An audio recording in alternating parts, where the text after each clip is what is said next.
Really hard to follow, you guys. Is this on? Yeah, you can hear it.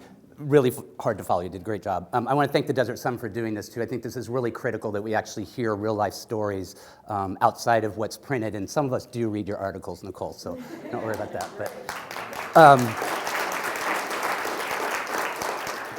I may shake a little because I know a lot of you in this audience, and so it's a little more nerve-wracking than I usually am when I'm in front of people.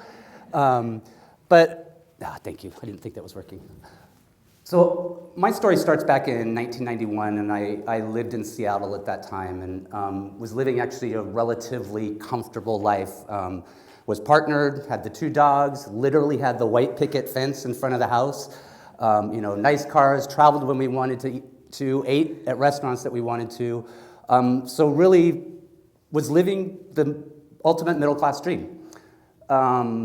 About 2 years into that relationship, my partner comes home at that time and says that his sister contacted him and that a coworker of hers had shown her pictures from us at Christmas and that he had actually had an affair with me in a park. And at that time, I didn't even know people had sex in parks. So obviously it wasn't true. And I think there was other issues going on the other side. But basically, I was given 2 weeks to actually vacate that house. At that time, we weren't allowed to marry, so my name was on nothing. I had worked hard. I had spent a lot of money on renovations. We had done about a $150,000 renovation job on that, which I paid about half for, but left with nothing.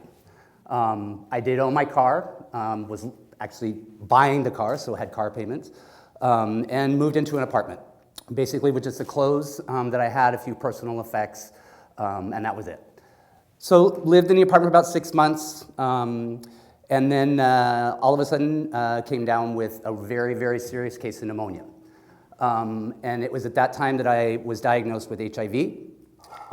It was about a 2.5 week bout that actually then turned into about a 1.5 month illness.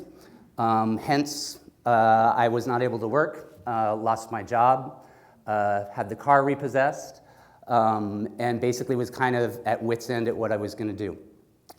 When I got a little healthier, I went back to find a part-time job to do, but at that time was actually being kicked out of my apartment.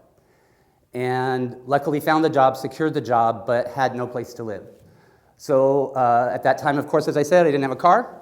So I loaded what I had into a U-Haul, moved that into a rental storage place, including live plants, and basically that's where I stored things. During the day, I would spend time at the park that I was accused of having a relationship in, but basically just reflecting on what was going on. You figure you're diagnosed with, at that time, was a terminal disease, going through the loss of a really valued relationship that I felt, as well as just the sheer fact of not having a place to really call home. I was lucky that I worked in a restaurant so that at least I could eat. I would go to a local gay bathhouse at night to shower and sometimes sleep if I wasn't sleeping in the park. Would make my way up to that storage place every day to change my clothes, and every 3 days water those plants I talked about. But that was my life for about 3.5 weeks. And as I said, you do a lot of reflecting. And as I look back, and one of the questions that the coaches asked when we were doing this was, why didn't you reach out? And a lot like Nora I was raised by a single mother who herself worked 3 jobs at a time to keep a roof over our head, literally was one paycheck away from losing a house, but always taught us that you have to persevere, that you have to do this, and you have to fight. And so I had that instilled in me, but I also had so much pride and also so much self-consciousness that I didn't want to ask anybody for help. I had friends that I knew I could have probably couch surfed with. I could have called family back here in California, but it was that sense of pride that I didn't want to admit that I had failed. And not only failed, I really didn't fail, but it felt to me like I did. And so through that, you go through bouts of depression, of, questioning your self-worth. Where are you going to go from here?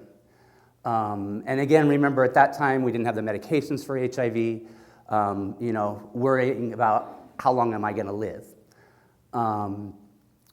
So that went on for about 3.5 weeks. Luckily enough, I was able to secure an apartment and kind of pull myself back together.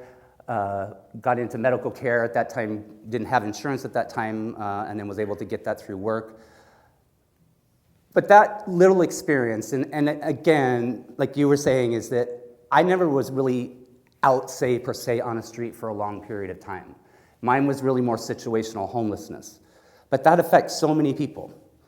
And at that time in Seattle, too, because of this experience, I was already heavily involved in volunteer work with HIV and AIDS causes, but really started to get more involved in homelessness issues around people with HIV and AIDS. Because just like me, if you got sick and couldn't work, and at that time you'd have landlords that would kick you out just if you were diagnosed. And so it became a very, very huge issue for me to work on, and did that for a number of years while I was there. Additionally, this is just an extremely personal issue for me. My sister has been in and out of homelessness for over 20 years, luckily is housed now, but addiction issues, mental health issues. One of my sons actually is my nephew from her because she couldn't raise him. And so I've experienced this not only personally, but in my family as well. But what that's done, it's given me the empathy, the sympathy, and the drive to actually take this cause on and make a difference. And I'm very fortunate in the work that I do now, working for Supervisor Perez at the county, who's made this one of his top commitments from the day he was appointed. And every day, I address this issue somehow. And I have gotten to know some of the greatest people in this valley who tackle this every day.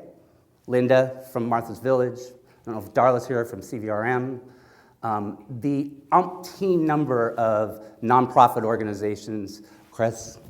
More importantly, a lot of people don't realize that there's a lot of public agencies too that are addressing this issue. The county, cities are stepping up. We have a commitment from every city in this valley to deal with this in a collaborative, a regional approach. And we've recently basically just officially established a collaborative that will be addressing this because, as we all know, there's not one entity that can solve this. Martha's or CVRM can't solve it. Well in the Desert can't solve it. The County of Riverside can't solve it. The state can't solve it by themselves. The generous work of the Desert Healthcare District can't solve it. It's going to take us all working together. I'm very excited about being able to lead that. I really want to leave with that. If you know someone that experienced either what I did or anyone else you heard, encourage them to ask for help.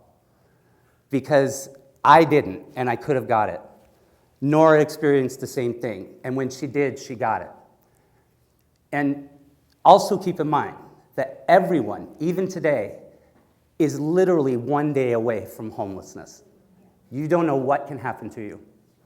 And so I would leave you with that, is just not only help the organizations we have, but really, really realize that this is an impactful position on anybody. So thank you so much. Appreciate the time.